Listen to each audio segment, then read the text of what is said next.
أعوذ بالله من الشيطان الرجيم بسم الله الرحمن الرحيم الحمد لله وكفى وسلام على عباده الذين اصطفى أما بعد അല്ലാഹു സുബ്ഹാനഹു വ തആല നമ്മുടെ മജ്‌ലിസിനെ സ്വീകരിക്കട്ടെ. നമ്മുടെ ജീവിതത്തിൽ അല്ലാഹു സന്തോഷം നൽകട്ടെ, സമാധാനം നൽകട്ടെ, റാഹത്ത് നൽകട്ടെ. ജീവിതത്തിൽ നാം അനുഭവിക്കുന്ന എല്ലാ വിഷമങ്ങളും പ്രയാസങ്ങളും അല്ലാഹു മാറ്റിത്തരട്ടെ. ദുആ വസിയത്ത് ചെയ്ത ധാരാളം സഹോദരങ്ങളുണ്ട്, സഹോദരിമാരുണ്ട്. അല്ലാഹു എല്ലാവരുടെയും ആഗ്രഹങ്ങളെ സഫലമാക്കട്ടെ. ആമീൻ ബിറഹ്മതിക യാ അർഹമർ റഹീമീൻ. പ്രിയമുള്ള സഹോദരങ്ങളെ, സഹോദരിമാരെ, അല്ലാഹു സുബ്ഹാനഹു വ തആല നമുക്ക് നൽകുന്ന അനുഗ്രഹങ്ങൾ അല്ലാഹുവിന്റെ ഖുർആൻ പറയുന്നു, വഇൻ തഅഉദു നിഅമത്തുല്ലാഹി ലാ തുഹ്സുഹ. അല്ലാഹു നൽകുന്ന അനുഗ്രഹങ്ങൾ നമ്മൾ എണ്ണി നോക്കുകയാണെങ്കിൽ അത് തിട്ടപ്പെടുത്താൻ കഴിയില്ല, ക്ലിപ്തപ്പെടുത്താൻ കഴിയില്ല എന്ന് അല്ലാഹുവിന്റെ വിശുദ്ധമായ ഖുർആൻ. അല്ലാഹു നമുക്ക് നൽകുന്ന അനുഗ്രഹങ്ങളിൽപ്പെട്ട നിസ്തുല്യമായ ഒരു അനുഗ്രഹമാണ് ഒഴിവ് സമയങ്ങൾ എന്നുള്ളത്, വെക്കേഷൻ എന്നുള്ളത്, ജോലിയില്ലാതെ വീട്ടിൽ ലീവിന് വന്നിരിക്കുന്ന സന്ദർഭങ്ങൾ എന്നുള്ളത്, ഫ്രീ ആയ സമയങ്ങൾ അള്ളാഹുവിന്റെ വലിയ അനുഗ്രഹമാണ്. മുത്തനബി തങ്ങളുടെ ഒരു ഹദീസ് കാണാം, നിഅമതാനി മഗ്ബൂനും ഫീഹിമാ കസീറും മിനന്നാസ്. മനുഷ്യന്മാർ ഏറ്റവും കൂടുതൽ വഞ്ചിതരായി പോകുന്ന രണ്ട് അനുഗ്രഹങ്ങളുണ്ട്. മക്കളല്ല, സമ്പത്തല്ല, അള്ളാഹു അവന് നൽകുന്ന ഒഴിവ് സമയങ്ങളാണ്. ഒഴിവ് സമയങ്ങൾ വെറുതെ പാഴാക്കിയിട്ട് മനുഷ്യന്മാർ വഞ്ചിതരായി പോകുമെന്ന് അള്ളാഹുവിന്റെ റസൂൽ നബി മുഹമ്മദ് മുസ്തഫ സല്ലല്ലാഹു അലൈഹി വസല്ലമ തങ്ങളോടുന്ന് പഠിപ്പിക്കുകയാണ്. നമ്മുടെ പ്രിയപ്പെട്ട മക്കളൊക്കെ ഇപ്പോൾ ഒഴിവ് സമയത്തിലാണല്ലോ, അവരെല്ലാം ലീവിലാണല്ലോ, അവരെല്ലാം വെക്കേഷനിലാണല്ലോ. ഇൻഷാ അല്ലാഹ് ഈ വെക്കേഷനിൽ നമ്മുടെ മക്കൾ നന്നാവാൻ വേണ്ടി, നമ്മുടെ പ്രിയപ്പെട്ട മക്കൾ അവരുടെ ഈ വെക്കേഷൻ നമുക്ക് എന്ത് ചെയ്യാൻ കഴിയും എന്ന് നമ്മൾ ചിന്തിക്കുകയാണ്. മക്കൾ നന്നാകണം എന്ന് പറഞ്ഞുകൊണ്ട് ആത്മീയ പരിഹാരമാർഗങ്ങൾ ചോദിക്കുന്ന സഹോദരങ്ങളുണ്ട്, സഹോദരിമാരുണ്ട്. ചൊല്ലാനും ചെയ്യാനും ഒക്കെ ചോദിക്കുന്നവരുണ്ട്. മക്കൾ വഴിതെറ്റി പോവുകയാണ്, മൊബൈൽ ഫോണിൽ ഗെയിം കളിയാണ്, അനുസരിക്കുന്നില്ല, പഠിക്കുന്നില്ല, ഇങ്ങനെ തുടങ്ങി ധാരാളം പരാതികൾ പറയാറുണ്ടല്ലോ. നമ്മുടെ പ്രിയപ്പെട്ട മക്കൾ, പിഞ്ചോമനകൾ, അവർ ഒന്നുകൂടി മുതിർന്നു കഴിഞ്ഞാൽ, കൗമാരം കഴിഞ്ഞ് യുവത്വത്തിലേക്ക് പ്രവേശിച്ചു കഴിഞ്ഞാൽ വഴി പിഴക്കാനുള്ള എല്ലാ സാധ്യതകളും നമ്മുടെ ചുറ്റുഭാഗമുണ്ട്. ലഹരി കൊണ്ടും മറ്റു വളരെ മോശപ്പെട്ട കാലഘട്ടത്തിലൂടെയാണ് നമ്മൾ സഞ്ചരിച്ചുകൊണ്ടിരിക്കുന്നത്. അതുകൊണ്ട് തന്നെ നമ്മുടെ മക്കൾ നന്നാകാൻ ഉള്ള ഏറ്റവും വലിയ ഉത്തരവാദിത്തം, പരിശ്രമം നമ്മൾ ഏറ്റെടുത്ത് നടത്തണം. നമ്മളവരെ വഴി സംരക്ഷിച്ചിട്ടില്ല എങ്കിൽ, വഴി കാണിച്ചു കൊടുത്തിട്ടില്ല എങ്കിൽ, പിടിച്ചു വെക്കേണ്ട സമയത്ത് പിടിച്ചു വെച്ചിട്ടില്ല എങ്കിൽ, തുറന്നു വിടേണ്ട സമയത്ത് തുറന്നു വെച്ചിട്ടില്ല എങ്കിൽ, അനുഗ്രഹമായി സമ്മാനമായി അള്ളാഹു നമുക്ക് നൽകുന്ന നമ്മുടെ പ്രിയപ്പെട്ട മക്കൾ വലിയ പരീക്ഷണമായി മാറും. അങ്ങനെ പരീക്ഷണമായി മാറാതിരിക്കാൻ, അനുഗ്രഹമായിട്ട് തന്നെ നിലനിൽക്കാൻ, നമ്മുടെ മക്കൾ നന്നാവാൻ ഈ വെക്കേഷനിൽ നമുക്ക് ചെയ്യാനുള്ള വലിയ ഉത്തരവാദിത്തങ്ങളുണ്ട്.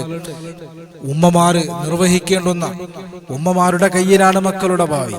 അൽ മർഅത്തു റാഇയത്തുൻ ഫീ ബൈത്തി സൗജിഹ. വീടിന്റെ ഭരണാധികാരി ഉമ്മമാരാണ്. ഉമ്മ വളർത്തിയ മക്കളൊന്നും വഴിപിഴച്ചിട്ടില്ല. നമ്മൾ നോക്ക്, ബഹുമാനപ്പെട്ട ഇമാം അബൂ ഹനീഫ റഹിമഹുല്ല ഉമ്മ വളർത്തിയ മകനാണ്. ബഹുമാനപ്പെട്ട ഗൗസുൽ ആസം ഷെയ്ഖ് ജീലാനി ഖദ്ദസല്ലാഹു സിറഹുൽ അസീസ് ഉമ്മ വളർത്തിയ മകനാണ്. നിസ്കരിക്കാൻ പഠിപ്പിച്ചെടുത്തതും ഖുർആൻ പഠിപ്പിച്ചെടുത്തതും പ്രാഥമിക വിദ്യാഭ്യാസം പഠിച്ചതൊക്കെ ഉമ്മയിൽ നിന്നാണ്.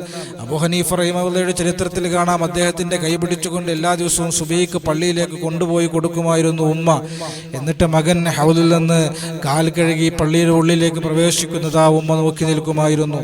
ബഹുമാനപ്പെട്ട ഇസ്മായിൽ നബി അലൈഹിസ്സലാം വളർത്തിയത് ഉമ്മയാണ്. ഉപ്പ വിദേശത്തായിരുന്നു, ദഅവത്തിലായിരുന്നു. ബഹുമാനപ്പെട്ട ഇമാം നവവി റഹിമഹുല്ല അദ്ദേഹം കിതാബ് എഴുതിക്കൊണ്ടിരിക്കുമ്പോൾ ഉമ്മ ചോറ് വാരി കൊടുക്കുമായിരുന്നു. അള്ളാഹുവിന്റെ മാർഗത്തിൽ സമയം ചെലവഴിച്ചു, ഒരു സെക്കൻഡ് പോലും പാഴാക്കാതെ ജീവിച്ച മഹാൻ. അവരൊക്കെ ഉമ്മ വളർത്തിയ മക്കളാണ്.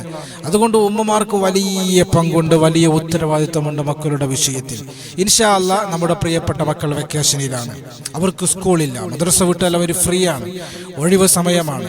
നമ്മുടെ മക്കൾ വെറുതെ നടക്കാതെ, വെറുതെ കളിച്ച് നടക്കാതെ, വെറുതെ അങ്ങോട്ടും ഇങ്ങോട്ടും നടക്കാതെ നമ്മുടെ പ്രിയപ്പെട്ട മക്കൾ നന്നാകാനുള്ള ഏറ്റവും വലിയ ഒരു ഉത്തരവാദിത്വം നമ്മൾ നിർവഹിക്കുന്നുണ്ടോ എന്ന് നമ്മൾ ചിന്തിക്കുകയാണ്. ഏതാണ് ആ ഉത്തരവാദിത്വം എന്നറിയുമോ? അള്ളാഹുവിന്റെ ഖുർആൻ പറയുന്നു, ഇന്ന സ്വലാത്ത തൻഹാ അനിൽ ഫഹ്ശാഇ വൽ മുൻകർ. നമ്മുടെ മക്കൾ നിസ്കരിച്ചാൽ അവർ ഓട്ടോമാറ്റിക്കായിട്ട് നന്നാകുമെന്ന് അള്ളാഹുവിന്റെ വിശുദ്ധമായ ഖുർആൻ. ഇന്ന സ്വലാത്ത, തീർച്ചയായും നിസ്കാരം, തൻഹാ അനിൽ ഫഹ്ശാഇ വൽ മുൻകർ, എല്ലാ വടക്കത്തരത്തെയും എല്ലാ മോശത്തരത്തെയും എല്ലാ തിന്മയെയും തൊട്ട് തടയുന്നതാണ്. കൃത്യമായി നിസ്കരിക്കുന്ന മക്കൾ തിന്മയിലേക്ക് പോകൂല, അവർ ലഹരിയിലേക്ക് പോകൂല, അവർ കള്ളുകുടിയിലേക്ക് പോകൂല, അവർ വ്യഭിചാരത്തിലേക്ക് പോകൂല, അവർ മാതാപിതാക്കളെ ബുദ്ധിമുട്ടിക്കുന്നവരാകൂല, അവർ നല്ല മക്കളായി വളരും. എന്തു വേണം? നിസ്കാരം തോന്നുമ്പോൾ നിസ്കരിച്ചിട്ട് കാര്യമില്ല, കൃത്യമായി നിർവഹിക്കുന്നവരായി മാറണം.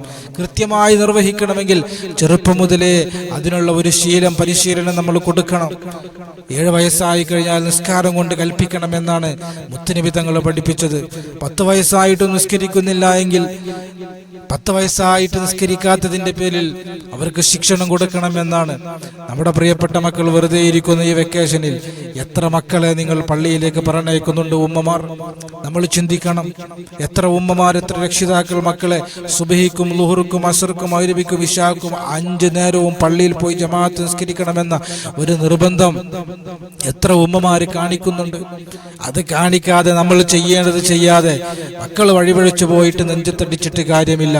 അതുകൊണ്ട് ഈ വെക്കേഷനിൽ നമ്മുടെ മക്കൾ 5 നേരം നിസ്കരിക്കട്ടെ, അതും കൃത്യമായി ജമാഅത്തായിട്ട് നിസ്കരിക്കട്ടെ. സുബഹി ഉൾപ്പെടെ ആ ഒരു ശീലം നമ്മുടെ മക്കൾക്ക് പകർന്നു കൊടുക്കുക എന്നുള്ള ഏറ്റവും വലിയ ഉത്തരവാദിത്തമാണ് ഈ വെക്കേഷനിൽ നമുക്ക് ചെയ്യാനുള്ളത്. അത് ചെയ്താൽ നമ്മുടെ മക്കൾ നന്നാകും. അള്ളാഹു തൗഫീഖ് നൽകി അനുഗ്രഹിക്കട്ടെ. വിശുദ്ധമായ ഖുർആനിന്റെ ഗ്യാരണ്ടിയാണ്, 100% മക്കൾ നന്നാകും. ഒരിക്കലും അവർ വഴിപഴിച്ചു പോകൂല. നിസ്കാരം നമ്മൾ ശീലിപ്പിച്ചാൽ മതി. പരിശുദ്ധമായ ഖുർആനിൽ ഒരു ദുആ, ഇബ്രാഹിം നബി അലൈഹി സ്വലാമിന്റെ ഒരു പ്രാർത്ഥന നമുക്ക് കാണാം. നമ്മുടെ മക്കൾ നിസ്കാരം നിലനിർത്തുന്നവരാകാൻ വേണ്ടിയിട്ട് നമ്മൾ ഈ ഒരു പ്രാർത്ഥന കൂടി നിർവഹിച്ചു കഴിഞ്ഞാൽ നമ്മൾ ചെയ്യാനുള്ളത് ചെയ്യണം, കൽപ്പിക്കേണ്ട സമയത്ത് കൽപ്പിക്കണം, ഉപദേശിക്കേണ്ട സമയത്ത് ഉപദേശിക്കണം, ശിക്ഷണം നടപ്പിലാക്കേണ്ട സമയത്ത് അങ്ങനെ അത് നടപ്പിലാക്കണം. എന്നിട്ട് നമ്മുടെ മക്കൾ നിസ്കരിക്കുന്നില്ല എങ്കിൽ, അല്ലെങ്കിൽ നമ്മൾ ഉപദേശിക്കുന്നതിൻ്റെ കൂടെ അവർ അതനുസരിക്കുമ്പോൾ അത് അവർ നിലനിർത്തി കൊണ്ടുപോകുന്നതിന് വേണ്ടി നിസ്കാരം നിലനിർത്തുന്ന മക്കളായി നമ്മുടെ മക്കൾ മാറാൻ വേണ്ടി അത്ഭുതകരമായൊരു പ്രാർത്ഥന കൂടി നമ്മൾ പഠിക്കുകയാണ്. ഇബ്രാഹിം നബി അലൈഹി സ്വലാത്തു വസ്സലാമിന്റെ പ്രാർത്ഥനയാണ്, റബ്ബി ജഅൽനി മുഖീമസ്സലാ വമിൻ ദുർരിയത്തി റബ്ബനാ വതഖബ്ബൽ ദുആ എന്ന പ്രാർത്ഥന നിരന്തരം നമ്മൾ നമ്മുടെ പ്രാർത്ഥനകളിൽ കൊണ്ടുവരിക എന്നുള്ളതാണ്. നമ്മൾ ഈ പ്രാർത്ഥന പതിവാക്കി കഴിഞ്ഞാൽ, നമ്മുടെ മക്കൾ നന്നാകണം, നിസ്കരിക്കണം എന്നുള്ള നിയ്യത്തോടെ നമ്മൾ പതിവാക്കി കഴിഞ്ഞാൽ, കൊണ്ടുവന്നു കഴിഞ്ഞാൽ തീർച്ചയായും നമ്മുടെ മക്കൾ നിസ്കരിച്ചിരിക്കും. ഈ ഒരു പ്രാർത്ഥനയുടെ പകരമായിട്ടാണ് ബഹുമാനപ്പെട്ട ഇസ്മായിൽ നബി അലൈഹി സ്വലാം എന്ന ഈമാനികമായ ആവേശം അറവിന്റെ സന്ദർഭത്തിൽ തന്റെ പിതാവിന്റെ മുഖത്ത് നോക്കി കാണിച്ച ബഹുമാനപ്പെട്ട ഇസ്മായിൽ നബിയെ അല്ലാഹു സുബ്ഹാനഹു വ തആല ഇബ്രാഹിം നബിക്ക് നൽകിയ ഈ ഒരു പ്രാർത്ഥനയുടെ പകരമായിട്ടാണ്. അതുകൊണ്ട് നമ്മൾ പ്രാർത്ഥിക്കുക. നമ്മുടെ മക്കൾക്ക് വേണ്ടി നമ്മൾ പ്രാർത്ഥിച്ചാൽ മാതാപിതാക്കളുടെ പ്രാർത്ഥന അല്ലാഹു സ്വീകരിക്കും. വെക്കേഷനിൽ ഈ പ്രാർത്ഥന നമ്മൾ മുറുകെ പിടിക്കുക. അതോടൊപ്പം നമ്മുടെ മക്കളെ നിസ്കരിപ്പിക്കുക. അല്ലാഹു നമ്മുടെ മക്കളെ നന്നാക്കട്ടെ. നിസ്കാരം നിലനിർത്തുന്ന മാതാപിതാക്കൾക്ക് ഗുണം ചെയ്യുന്ന നല്ല ഈമാനുള്ള മക്കളാക്കി അല്ലാഹു സ്വീകരിക്കട്ടെ. റബ്ബനാ ആതിനാ ഫിദ്ദുനിയ ഹസന വഫിൽ ആഖിറതി ഹസനത വഖിനാ അദാബന്നാർ. ആമീൻ ബിറഹ്മതിക യാ അർഹമർ റഹീമീൻ. അസ്സലാമു അലൈക്കും വറഹ്മത്തുള്ളാഹി വബറകാതുഹു.